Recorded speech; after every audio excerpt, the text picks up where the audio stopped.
There's something nice about scrolling through Airbnb listings. The pictures are warm and cozy. The furniture looks modern. The hosts all seem friendly. People leave reviews calling it peaceful, clean, and just like home. It feels safe, like you already know the place before you even get there. That's what makes Airbnb so popular. It lets you skip the cold, boring hotels. You can stay in real homes, in quiet neighborhoods, and feel like a local for a few nights. You're not just renting a room, you're stepping into someone's life just for a little while. But that's also what makes it strange. Because even if the place looks perfect, you don't really know what's behind those photos. You don't know what's been left out.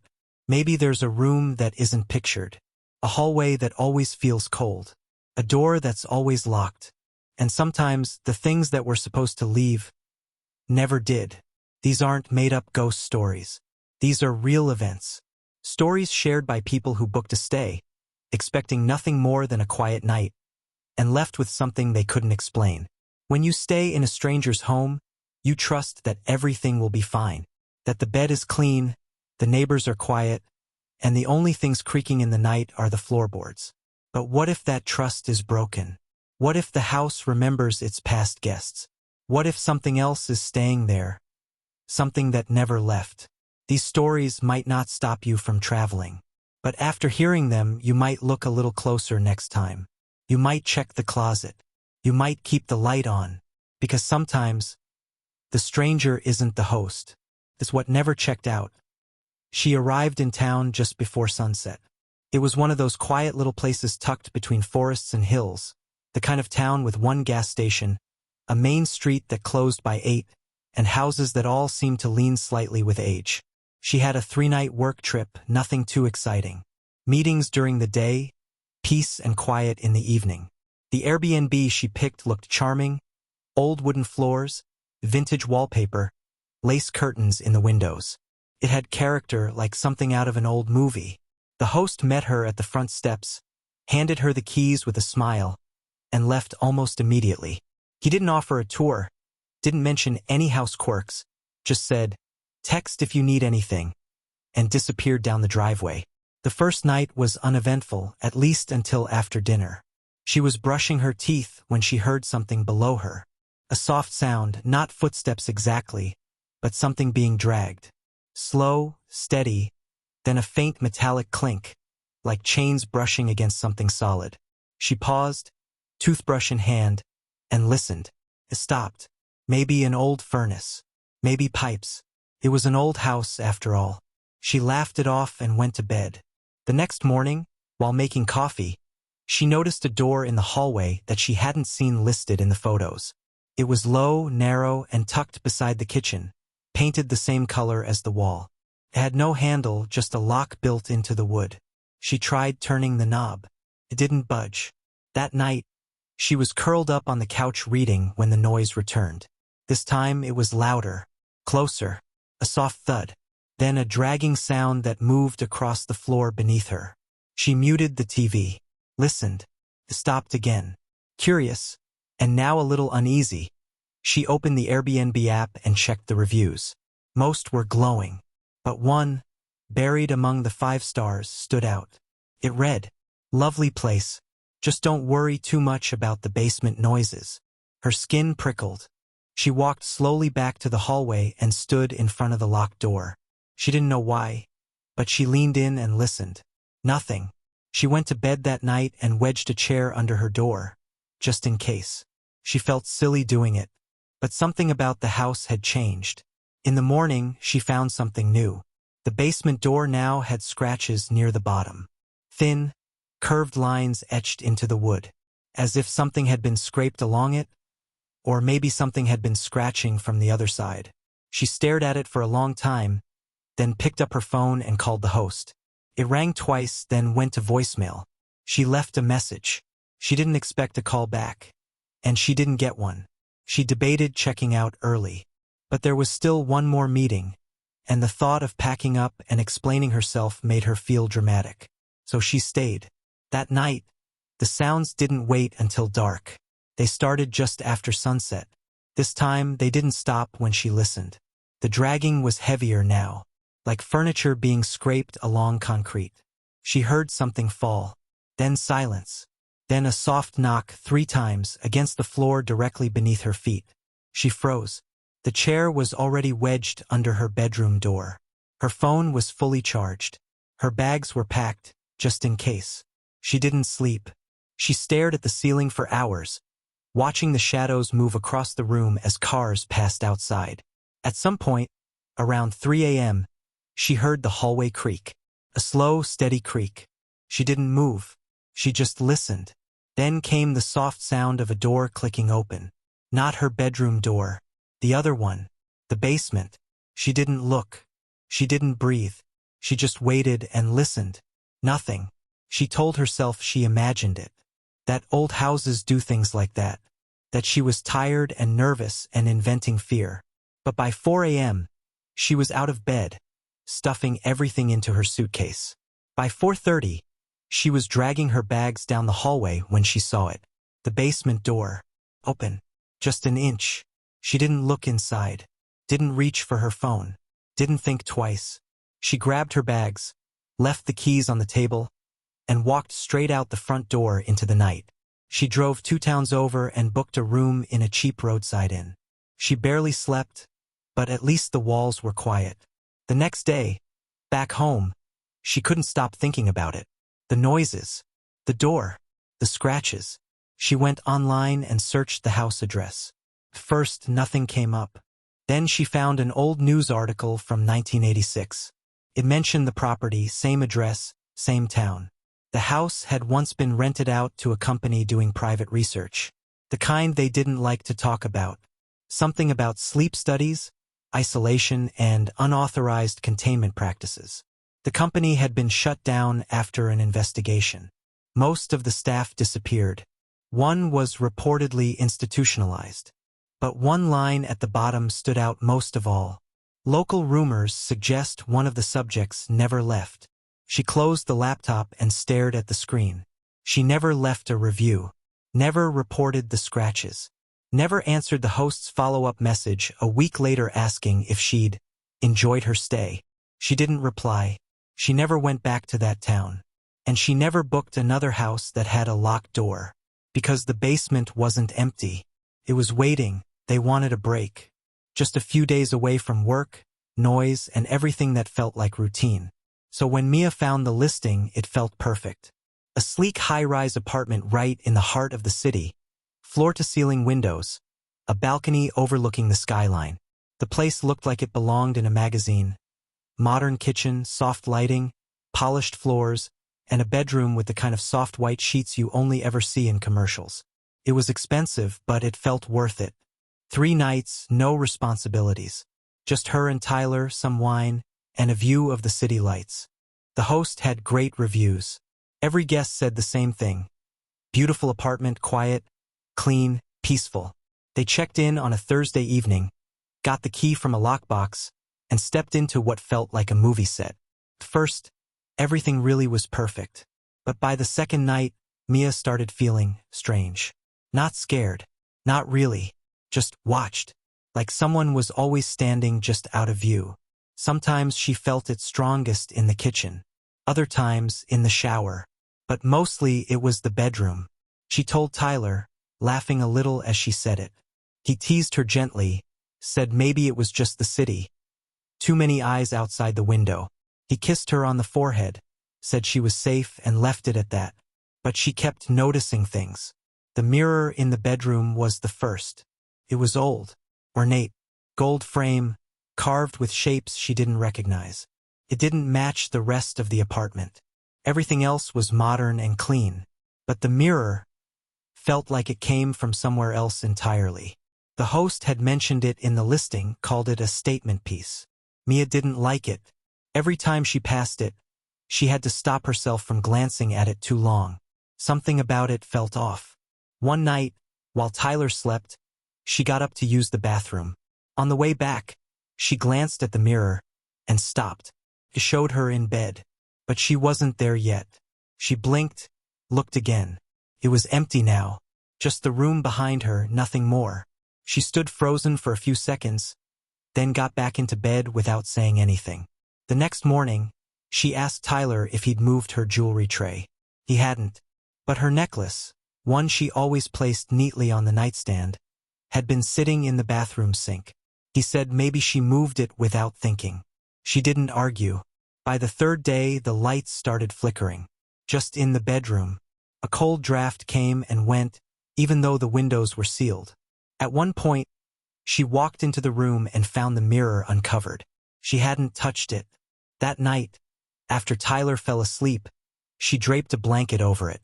It didn't help much. She could still feel it, like something behind the glass was aware of her.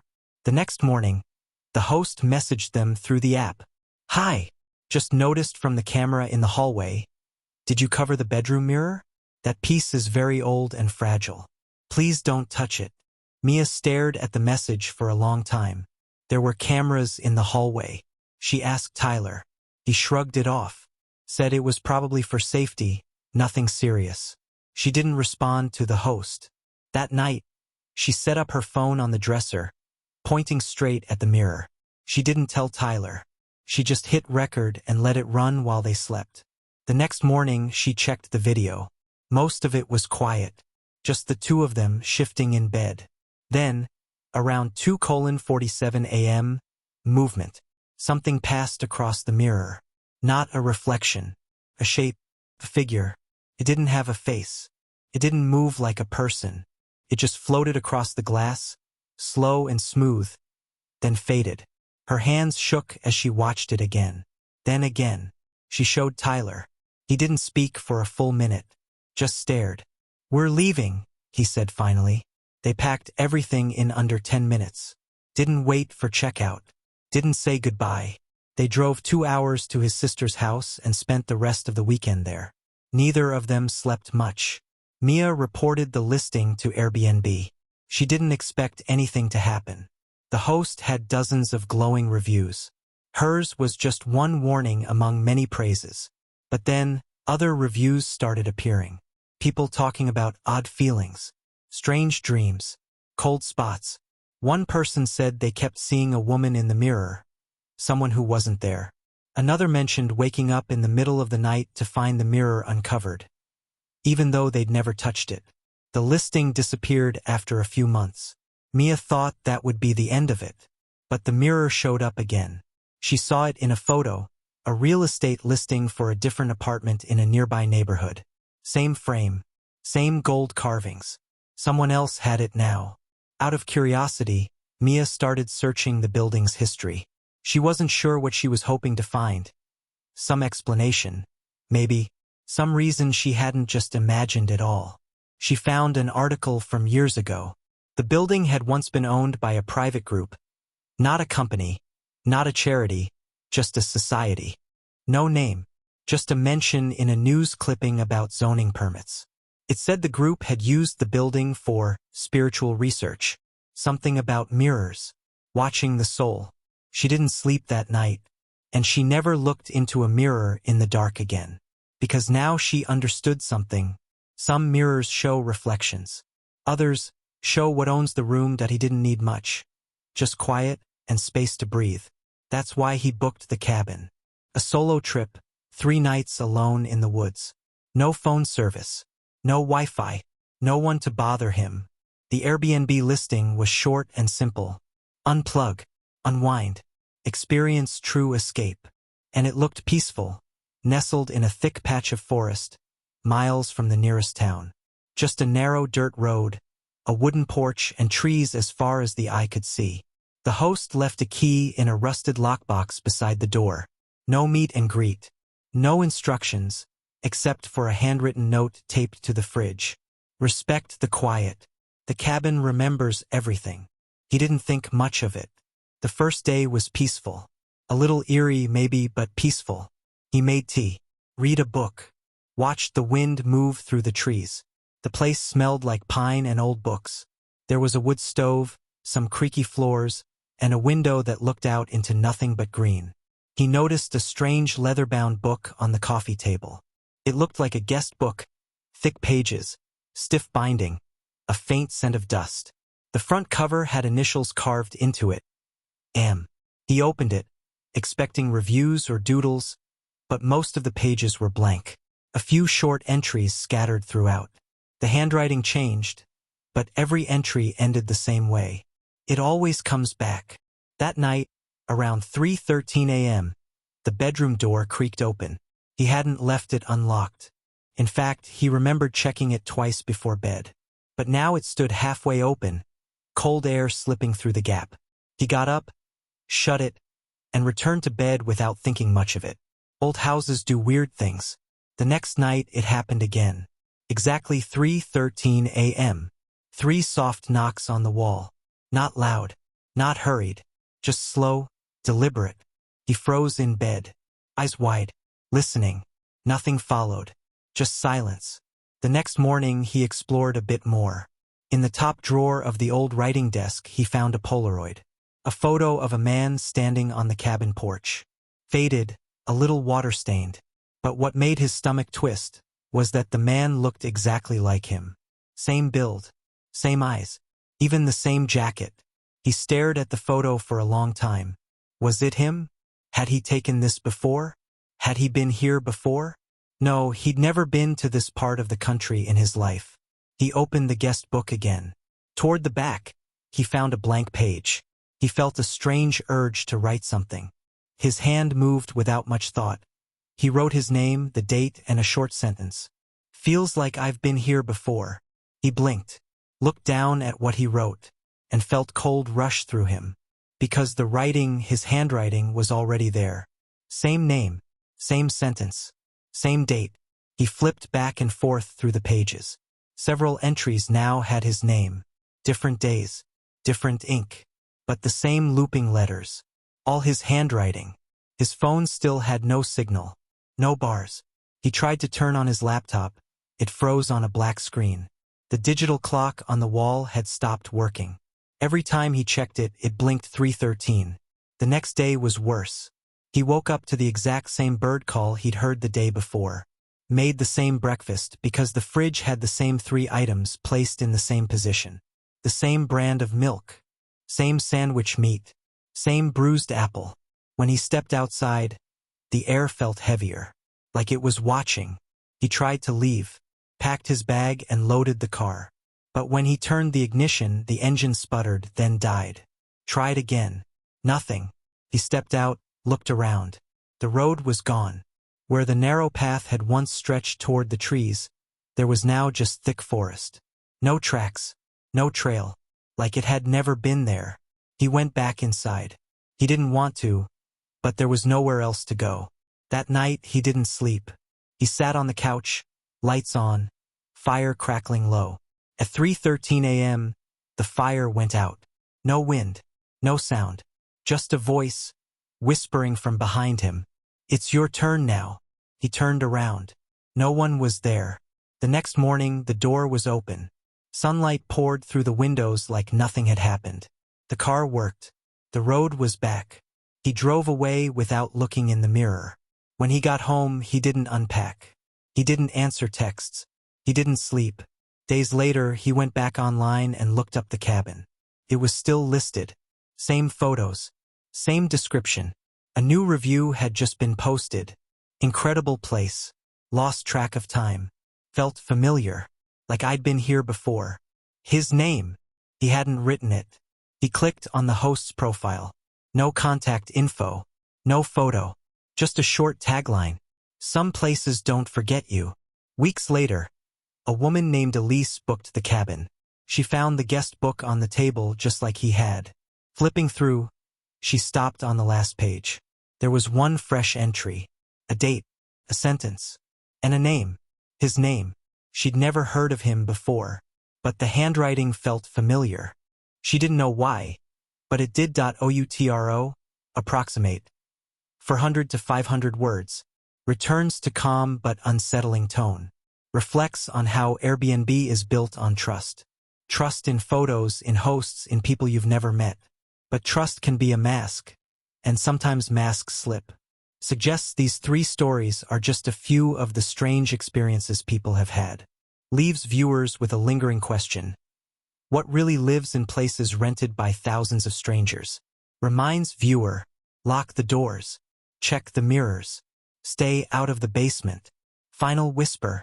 And whatever you do, don't go in the basement.